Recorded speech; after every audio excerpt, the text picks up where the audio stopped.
Hi, everyone, and welcome back to the Poema podcast. I am James Prescott, your host. Welcome to the show. Great to have you all here again, and I am delighted to welcome back our returning guest. Um, yeah, someone who makes things. I think that's what Rob likes to call himself. Someone who makes things.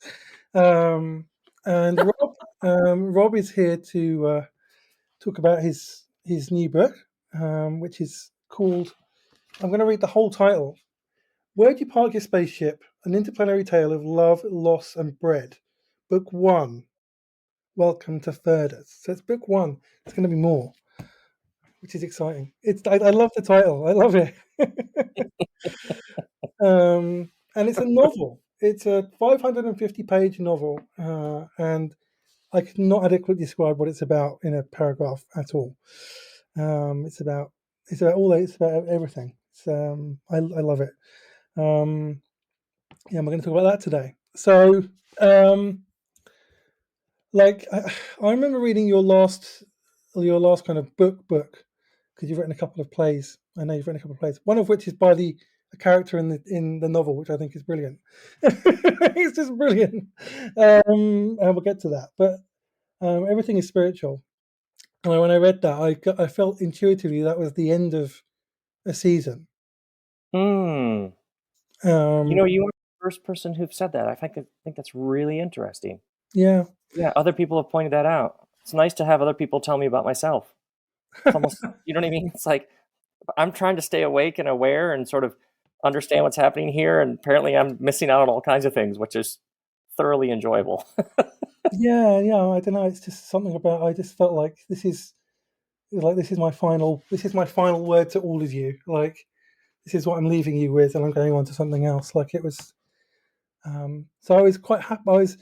I was sad and happy at the end of that book because I was like, we're not going to get any more books like this, but we're going to get loads of other great stuff, and I can't wait for that. And I had no idea what it was Oh, at all. really? Yeah, I was really excited about what was going to come, even though I had no idea what it was. And then Um, when you saw the "Where'd you park your spaceship?" Was there like, did James Prescott say to James Prescott, "I knew it. I did yeah, not see this, but I knew it was." You yeah, did. absolutely, yeah. Yeah, absolutely. I was not surprised by it. But I was happy. I was like, it's just there's this energy in the novel, which is it's got this kind of heaviness and lightness at the same time. Like this kind of lightness in that I'm doing something that I just because I love doing it and I'm just enjoying doing this. But there's this like every so often in the novel there's like there's moments of like great depth and like you can tell there's like learned wisdom from life and grief and things like it's which I've never had in a. I don't really read fiction much, you see, but this it was compelling. Yeah, so that was how I felt about when I was reading this. I'm struck with how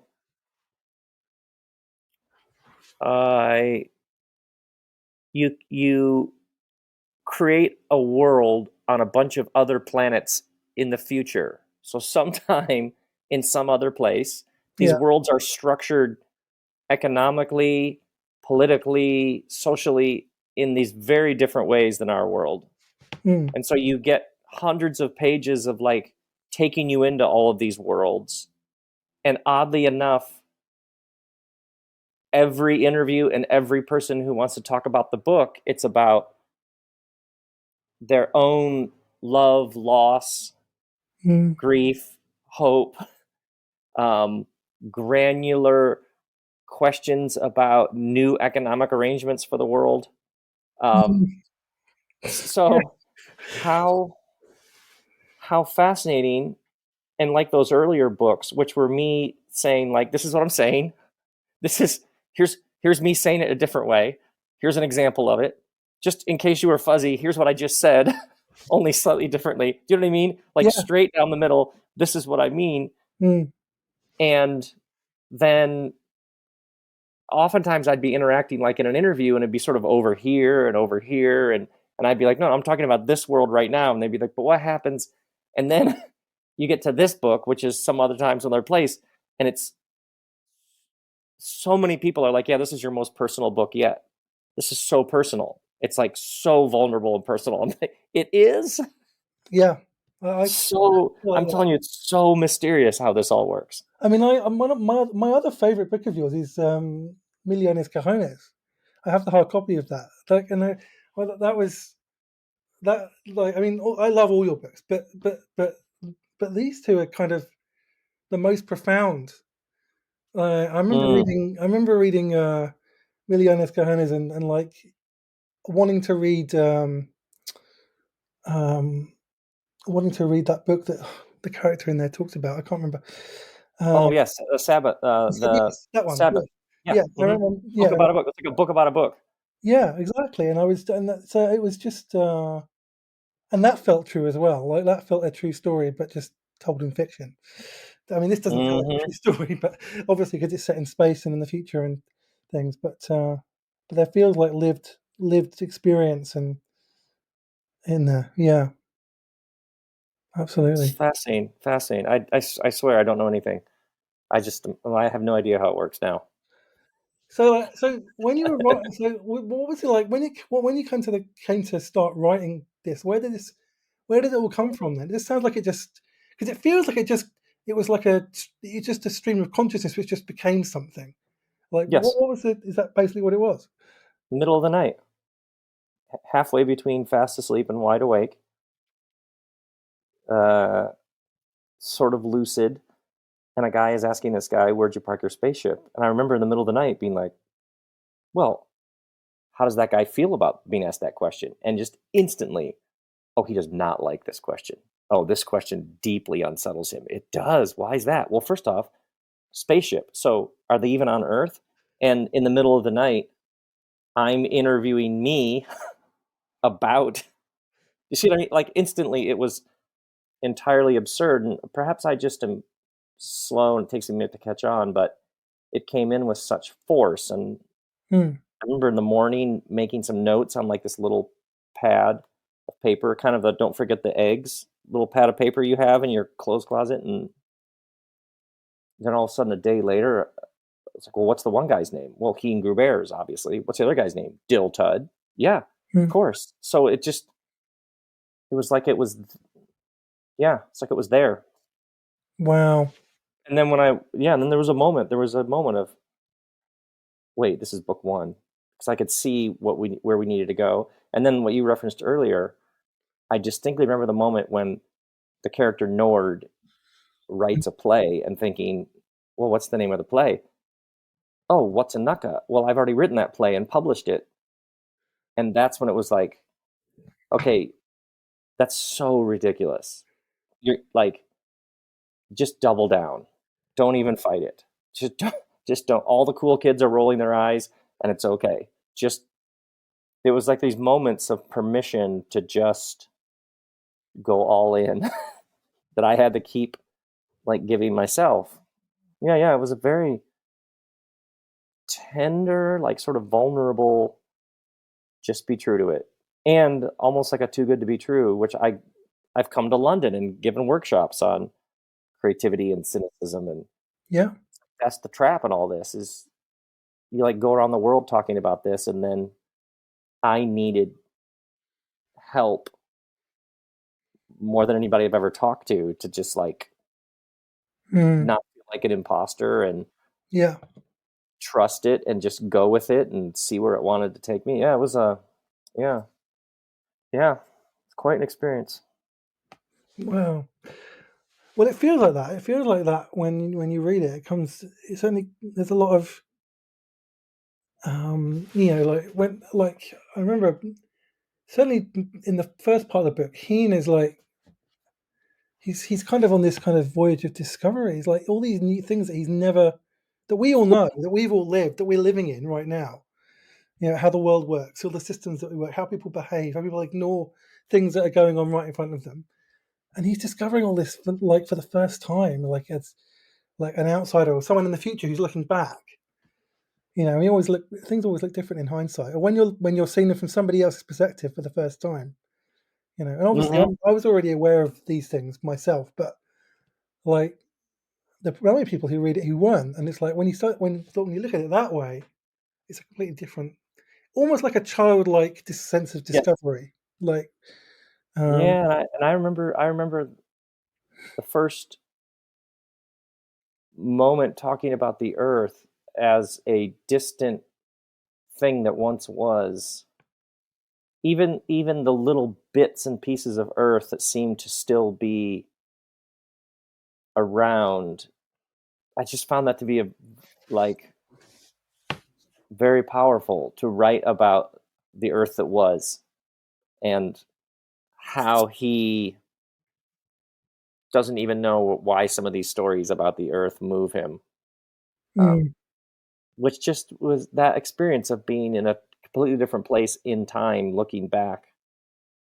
Yeah, all of it. It just endlessly was interesting to me. Still is. yeah, yeah. I did find myself going back and rereading certain bits of the book because it was just giving me a bit of a moment to pause. You know, 'cause even when you're aware of what's going on around you and how the world is and what's really going on, seeing it from somebody else's perspective for the first time is always a moment to pause. Um, Oh yeah, you think about it when you ask somebody what's it like to be you. That's often the most fascinating question you can possibly conjure up. How many times a person will tell you what it's like to be them, and you had no idea. You mm, had no idea what they'd been through or what a particular experience, how they experienced that event. It's fast. It's like the distance between our interiors is unbelievable, and stories are like how we bridge it. mm, absolutely. I always felt like story metaphor is a really good tool. Is kind of the best tool actually to help people understand difficult concepts. You know, rather than just kind of the academic knowledge. Like you can learn information, but you might not internalize it, or you might not know how that feels. But when you read it in a story and you see how it's affecting people in the story, it becomes real. It becomes emotive. You That's make up why, a story to get at the real. yeah, absolutely. That's why I The love heck? movies. Yeah, you yeah, know, yeah. Because um, it's real in some sort of way that's very hard to explain. yeah, absolutely. Like, I mean, how many books or movies have shifted public consciousness on major issues because the story is so powerful. It's and Hmm. you don't get academic books doing that as much, you know. No, So, very true. and I love story. So like, I mean, one of the things I've written a lot of stuff as well. And I know that when you create something, it normally it has an impact on you as you're creating it, and you're always a different person at the end of it. So, how do you how is creating this world, this universe, this set of characters um, that really you can tell that you love them. You really love these characters as well. How has that? How has that changed you? Well, first I'd say more than anything I've ever made, it turned everything upside down. It it showed me that there was some sort of chapter of my life that had ended. It was something about like to be a spiritual teacher, you're like explaining. It's like explaining energy. This is how this works. This is the pattern. This is where you see this in history. This is, um, and this was a completely 100% different kind of experience because it was just being fully present. There were no points to make. Or if I Mm, was like, it was just completely foreign in writing this book to think like, well, what do I want people to, what do I, what am I trying to, what's the meaning of this? I have no idea. I kind of know what this is doing to me. I have no idea if anybody will ever even read it or care, or if what kind of experience other people will have. So there was some sort of surrender to the only way it worked was just sentence by sentence, day by day, and the only and just who what happens next, who do we meet, what do they say, what are they wearing, what does another character say. So it was like inhabiting something, and yeah, and it asked for a rule of life. So before I would write for a couple the other books, write for a couple hours in the morning, and then go do other work, like because I had a much more of the intellectual engagement was of a very different nature. But this, I would drop my daughter off from school and go home and start writing, and all of a sudden it was time to pick her up. And I'd be, Wow. wait, wait. It somehow was like being in that world. And then my other work, it's like, oh, well, I got some, I mean, how are we going to pay the bills? So I guess I'll do this over here and I'll do this at night and I'll do this on the weekend. And it required this reshuffling because it was so strong and so clear and so joyous that it just like etch a sketched in some ways my whole life. And it was the first thing I'd made that I thought I could like, talk about these characters. I could talk about the story forever. I would love talking to people about this would be so fun as opposed to promoting a book. And Yeah, other times a book would come out, talk about it for a month, and then on to the next thing. And this was the first thing I ever made that I was, well, the plays, um, but there was something about it that had this, oh, building this world, telling this story in these different parts, and then talking about it with other people was almost like a vision for the future. I just haven't ever had that happen like that. Yeah, yeah. that's really Let's do awesome. that. Let's do that. Yeah, so talking to you today is like, yeah, I'm still sort of baffled and in awe of. It's like so enjoy and to hear what you saw in it and to hear what it spoke to in you. Uh, yeah, I love hearing that because it did something to me. It's almost like I don't know who wrote it. This is what it did to me. You know what I mean? Yeah, no, no, I know. Yeah, because when you make Very. something, like when you write something and you put it out in the world, then it's once it's out in the world, it doesn't belong to you anymore. Mm-hmm. It's out there. It's going to do its own thing, you know. And Mm-hmm. I've had that with pieces of writing, things that I've published, and I've had no no ambitions for them whatsoever. I just put them out there just because, like, Mm-hmm. and then I've got all these people coming back and saying all these things, like, and I wasn't expecting it, and it's just joy, you know. Yeah. Yeah. Um, yeah. I was actually going to speaking of things that spoke to me in the book. There was one of the I think this is one of the most powerful scenes in the book, actually, for me, anyway. Was when Teen has the wires taken off his mouth, and he's able to talk for the first time. And it's like I imagine this. I'm quite a visual imagination, so I was imagining this like say like in a movie scene where it's like it's built up with all this tension and like it's this big deal, like this serious thing. He's finally going to be able to talk, like, and then the first words that he says are piddle piddle piddle, which is just brilliant. Made me laugh out loud. But there was this again. It was like this kind of lightness and heaviness, like because I think for me, like with my writing journey, I didn't write for 6 years. I didn't write anything Why is really, that?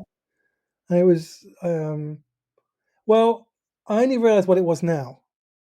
I didn't realize what it was at the time, but it's because I think I'd used writing as a way to get approval. That I when my mother died, I lost my mother, 24 years ago, Mm-hmm. and writing became a way to get validation because to replace the validation from that I got from her.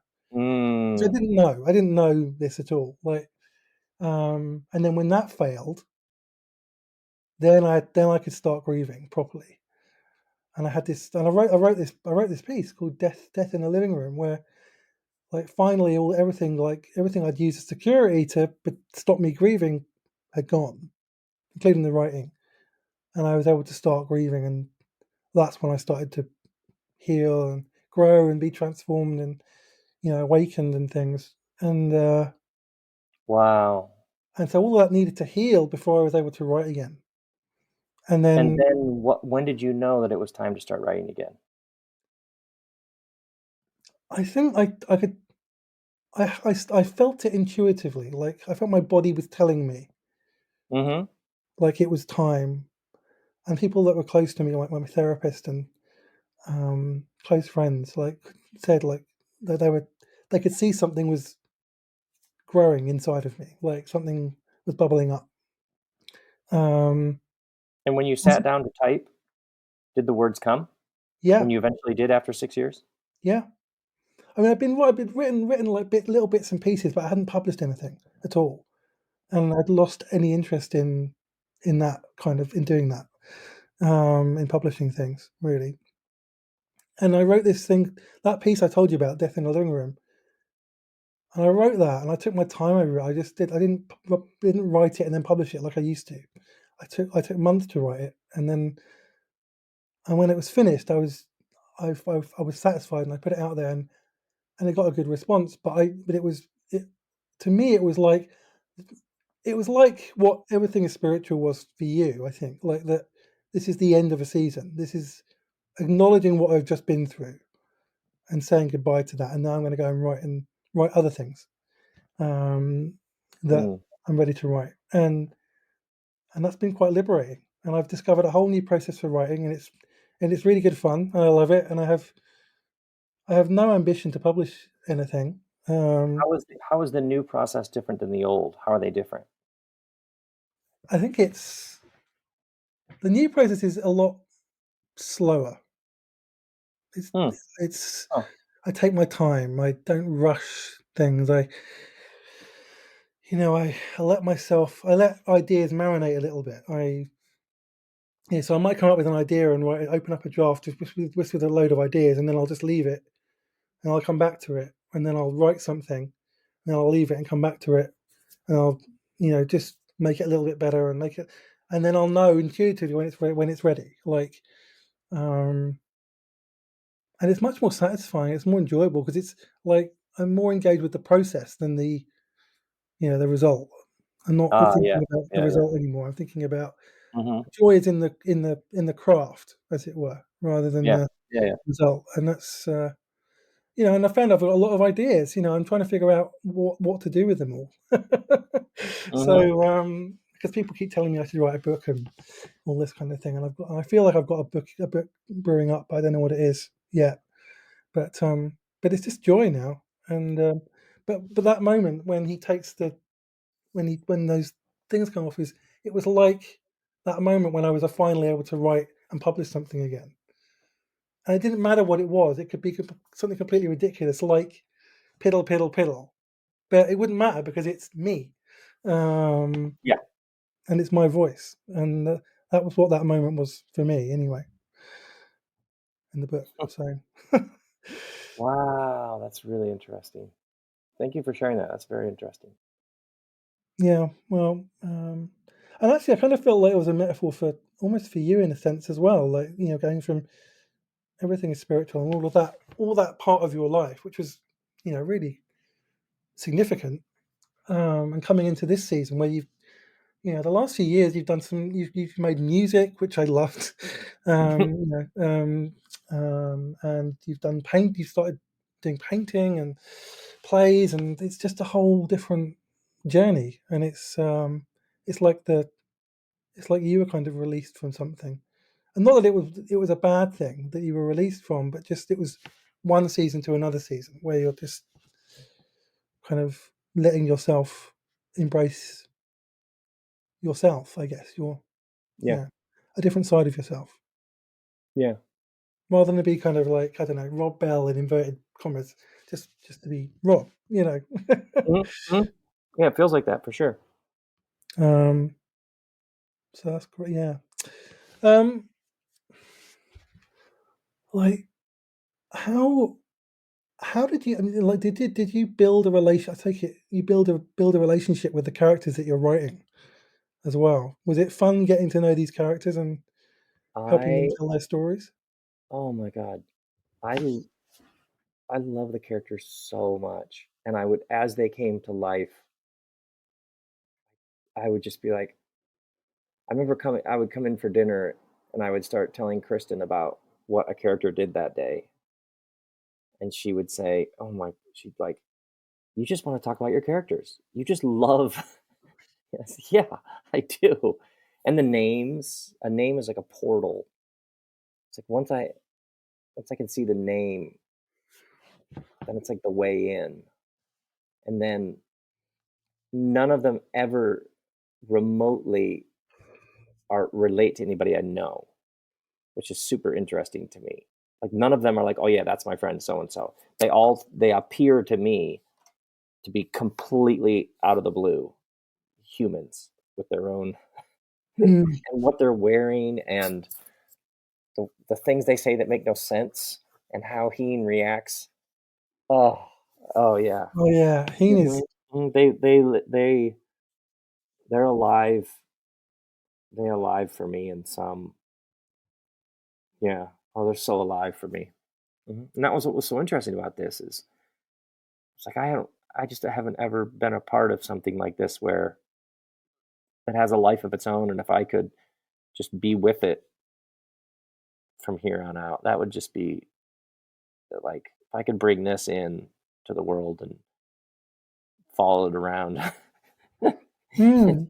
just was like sounded like just a one yeah. I was like, "Oh, I'd like to do this." It's almost like I don't know who I was even asking, the universe? Is it okay if I do this?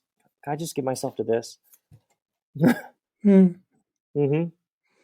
Yeah, I mean, I love all that. There's so many characters that I love. That teacher at the beginning, in the class, like I can't remember his name, but Sir Pong? Sir Pong? yes, that's it. Yes, that's right. Yeah, I loved him the first minute I read about him. Like it was his teaching method is just so brilliant. Like, um, yeah, like but and the character names are brilliant. They're so unique. I just love how completely unique and random they seem. Like there's no kind of like deep meaning for each of the names. It's just that's their name. Mhm. Uh, And I was interested in me when I realized, "Oh, we meet him as a kid.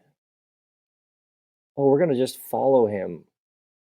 Because I knew at some point a guy asked the guy, "Where'd you park your spaceship?" But it starts with these boys in class and, "Oh, we're gonna go the whole way with this guy. Like, this is going to take a while."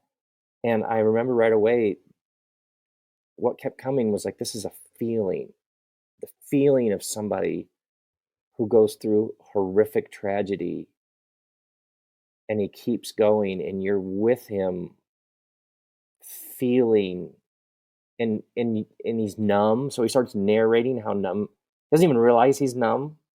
And then it's like, oh, if we pick up decades later and see how numb he's become. I remember just this is a plot and it's a story that happens over a number of laps, also mm, known as years. But it's a feeling of having your heart broken and shutting down, and then ever so gradually coming back to life, but with mm, irritation and anger and fascination and frustration. Like when he starts to feel, he doesn't necessarily at first feel universal love for all sentient creatures. He's supernaturally annoyed with Diltud. So he starts to feel, and he's like, and then he begins to narrate his own. I think I've been grieving. I think I've been grieving for most of my adult life. Like that to me just was like so compelling to be in his mm. head as he's witnessing himself. Yeah. It touched something, yeah, really, really vulnerable within me. That Mm. yeah, yeah, it was like it just kept asking to be explored. Yeah, the ungrieved grief.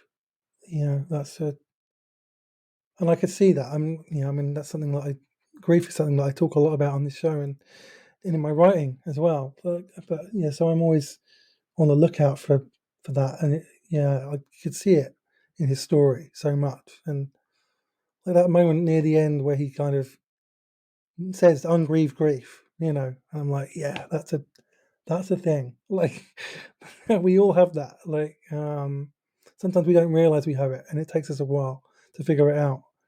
But he figures it out, and it's like, and that's the, and then they kind. I think I can't remember the exact. I'm not going to give away everything, but there's something about that's like the end of the book, but it's the beginning of the story.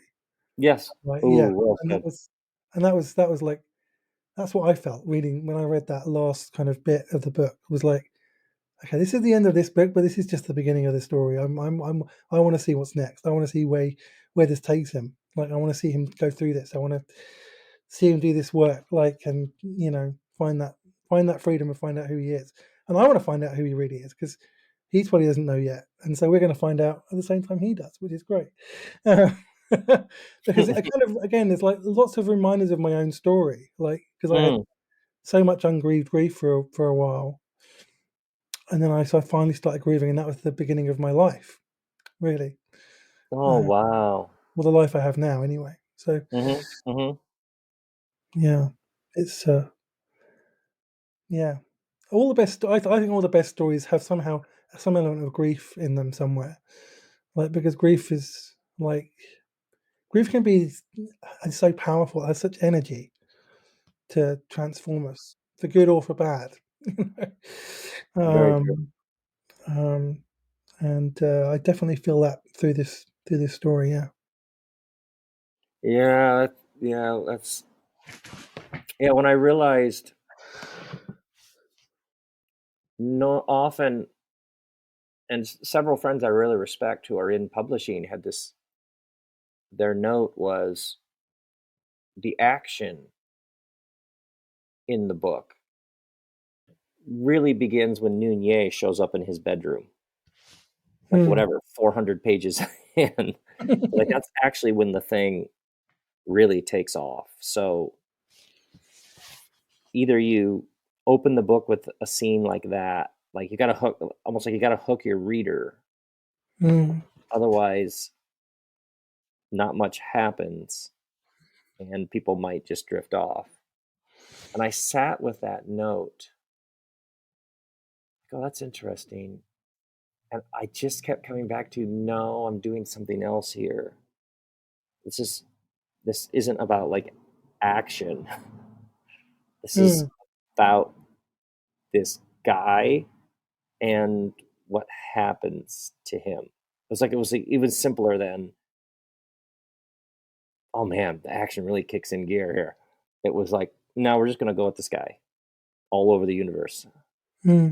and it'll either be interesting or it won't. It'll either hold your attention or it won't. But at least I know what it is. That's what this is. Yeah. It was like a very like you used the word intuitive several times. It had a very I kept especially when people you who with great knowledge that you respect give you a note. It's so easy to be like, yeah, it's like a safety in just going with what they say. But I had this, no, this is something else. This just keeps telling me it's something else. So just trust Hmm. that. Just trust it and see what happens. Hmm. Yeah. Yeah, and actually, I got a sense of like with the like you are still you're discovering this. You're discovering his journey as much as we are, Yeah, I have and no idea where this is headed, even that's though I do. obviously you do. Yeah, you probably. I mean, I'm guessing you've already started writing the second one, and but I don't know. But I'm looking forward to I'm looking forward to part two, to book two, whenever that comes. Good. Good. I'm glad you are. Um, yeah, yeah. There's so many things that could come out of this as well. Like it feels like there's so many characters in here that I'd like to see more of, Oh, and good. in Good. their own stories. Because it's Bobby like Freelance. Bobby Freelance might write a self-help book. You never know. On oh, that would conflict be fun. resolution Bobby called Freeland. I love and that. the book might be I the book love that might be called character. You Just Got Bobby Freelanced. Yeah, isn't there some merchandise like we've just got that on it or something? There's a T-shirt you can buy that says "You Just Got Bobby Freelanced." Yeah, absolutely. Oh, there was one phrase that I think I bookmarked this. Like it was something to do with fear. I can't remember like which I was like when I read it I thought you've got to make a T-shirt out of that, and I can't remember what it is. And there isn't merchandise about it. There was Well, I but can't you messed with the wrong Series 5. no, That it was was that like T-shirt. it was something about the mess of life and like the chaos, but like still being fine or something. I can't remember. Welcome to the chaos. I can't remember. It's near the beginning. Um, oh, I wish I could find it. Like it's just That's no. I thought I bookmarked it because I was gonna share it with you, and I don't think I have bookmarked it. But oh, it's a shame. But um, oh, but it was. I remember reading it and like, wow, like yeah, I want a T-shirt with that on, and there isn't one available. Like, um, Well, if you tell me, who knows? We're open to suggestions. So I'll tell me send if you. you Yeah, find it. when I find it, I'll email you with it and tell you the quote. But I love it. I love it was just so like yeah, this is absolutely my life. And I should have written it down. I thought I bookmarked it, but obviously not. There's too much stuff to bookmark in the book. Um, good. but yeah, like there's so many things. There are so many things like that. Though there's loads of paragraphs like you're going through like what you think is like a light bit of storytelling, and then suddenly you come to this paragraph where it just all suddenly goes really like, "Whoa, this is deep and heavy and true." Like this is just true. Like in like in the universe, this is just truth. Like Mm, and that happens even near the beginning as well. Um, when he's like discovering about um, like the chairs and which is like capitalism almost like and when he finds out how people used to live and he's like did people actually live like that like like people did that people like didn't like people like the people voted for people in who weren't qualified for their jobs and stuff. Like, why would they do that? Like, it's like, yeah, why would they do that? But they still do. utterly, utterly mystified by democracy when he hears about it. He's like, wait, Yeah, what?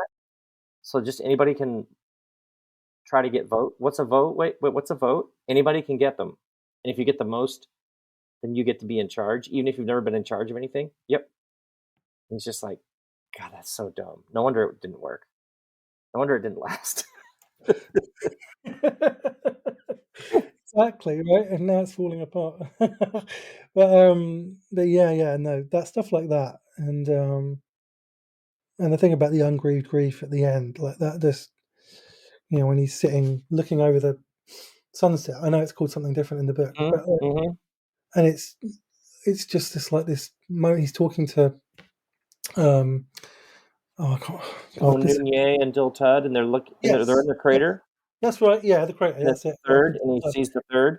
yeah the third that's it the third yeah that's what it's called like which is just and the thing is I know what they are even though you're using a different word I know what it means like because of the way it's described so it's like it's brilliant but um so I'm trying to it's like almost like learning a new language because you're learning new word for things that you already know Good. uh, Hmm. which I like. I think it's brilliant. But um, kind of like Lord of the Rings, like things have their different names, but they're the Yeah. same. You know what they are. But yeah, and then he's just talking about this ungrieved grief and starting this new life and taking on the world kind of thing. And it's yeah, I've had evenings like that where you're just sitting out in the backyard and just reflecting and thinking about all the things, and suddenly it gets really deep. Those kind of deep, meaningful conversations you have late at night with people, Hmm. which I love. Absolutely. So yeah. So where is this going next? What is the next part of this story? Are you like what is Oh, I would never talk about that. That's energy I could spend actually well, no, writing it. I don't need to tell me the story, but I mean there are going to be more. There's going to be more books, aren't there? Like there's going to be more of this. Yeah. Mm-hmm. Mm-hmm.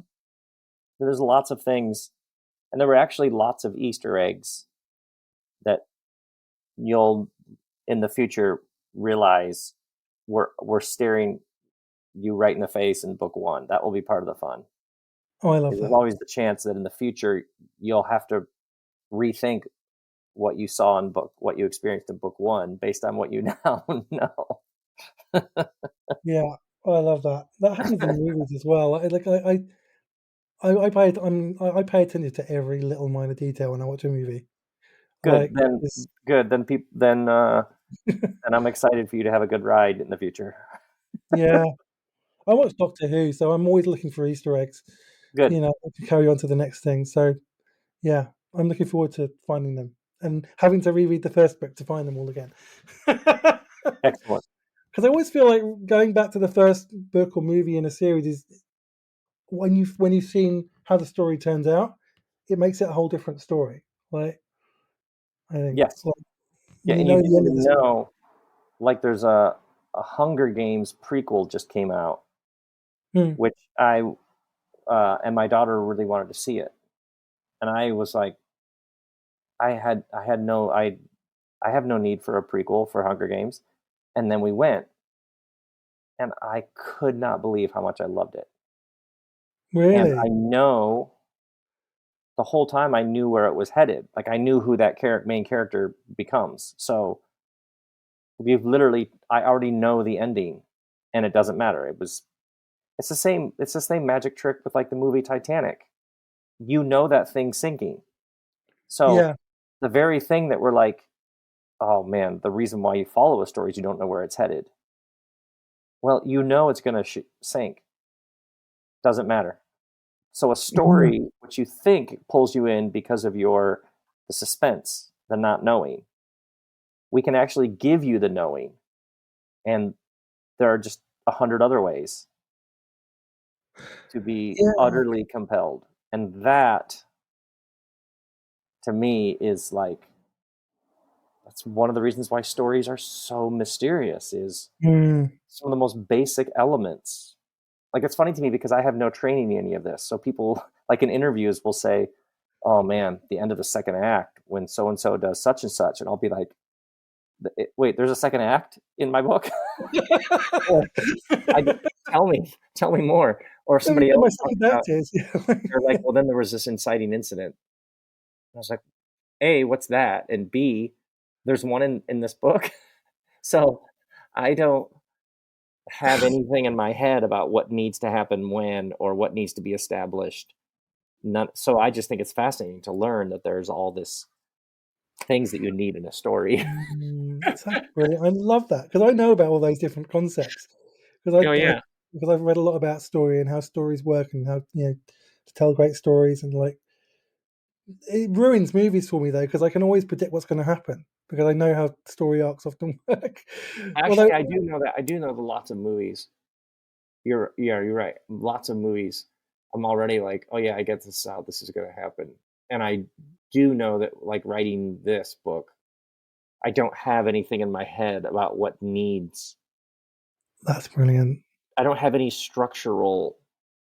Yeah, Then this is going to have to happen, and then this. I don't. All I have is the scenes. All I that's have is fantastic. actions that characters take and people that we meet and things that I'll have a sense are going to happen. But in terms of like, I am completely ignorant about what quote unquote has to happen in terms of the Mm. mechanics. Don't have any clue, and I'm not even remotely in. Same with my plays. Yeah, And yeah, I I see can see things it in that the are just plays as well. Yeah, uh, which I mean I'm just in awe of people who know all those sorts of things. I'm just 1,000% ignorant, and apparently we're going to stay that way. yeah, stay that way because it's working well for you so far. Like, so, okay, yeah, but you're right. I mean, that whole thing of knowing how it's going to turn out and it's still compelling. I find that in Star Wars prequels because you know how it's going to end. You know this little boy is going to Mhm, become mhm. this evil villain who kills loads of people. Um, but it's still tragic and it's still sad and you still And feel for him. riveting, and we're Yeah, still sucked in and can't look away. yeah, like and it's tragic. It's more tragic because you know what's going to happen. You Mhm, feel more sad because you're like because there was a chance to stop this happening. Like it could have been mhm, stopped but it wasn't. And mhm. like and this kind of that it's like grieving almost. Like you're grieving the fact that you know this character's going to end up this way, but they didn't have to end up that way. Like and Yeah, yeah, yeah. So and that's really powerful. So I might see that Hunger Games movie now because I didn't watch it for the same reason that you were kind of reluctant to watch it. So I might watch it now. yeah, Uh, and my daughter was just like, "No, we gotta go, it's gonna be great." And I remember I saw part of the trailer and I was like, "Ugh," and then I kept leaning over to her going, "This movie is so good. This is so good." brilliant, brilliant. Well, This has been brilliant. I really enjoyed this talking about this book. Thank you for having me on. It was really delightful to talk to you. Yeah, same. It's always a delight to talk to you. And I'm sure when book two comes out, we'll have you back on. We can have you back on again and talk about that because All right. um, I'm excited to see where this story goes, and I have no idea where it's going to go. And I love that I don't like. Good. It's kind of refreshing that you can't figure out what's going to happen. There's just no way, and that's very refreshing. So yeah, and so people can get the book. Where can people get the book? There's a link on my site, and there's an audio book, and then there's like you can get the brown ball poster from the first page, and you can get the first 100 pages you can read for free, and there's a new coffee. Somebody made a Firdus blend of coffee, which which which is on Instagram. You can get the info on that, and That's awesome. there's a dill tud tote bag, and there's a piddle piddle piddle coffee mug, and there's like a whole world. Uh-huh. I might get that piddle coffee mug to drink tea when I'm writing. Like, um, brilliant. Okay, well, definitely get hold of this book if you haven't read it already. I highly recommend it. It's so much fun. It's really powerful, and it's yeah, it's just it's long, but it's worth putting your time into it. So, highly recommend it. Great. And if you don't know Rob's work, robbell.com, go and check out his stuff. There's loads of stuff there. Like any possible thing you could think of to create is probably there. So Oh, that's funny. I think there's music, there's art, there's plays, there's books, there's video stuff, there's talks. It's everything. It's brilliant. You're So very kind. oh yeah, absolutely. But yeah, so thanks for coming on, Rob, and thanks for listening, Thanks for everyone. having me.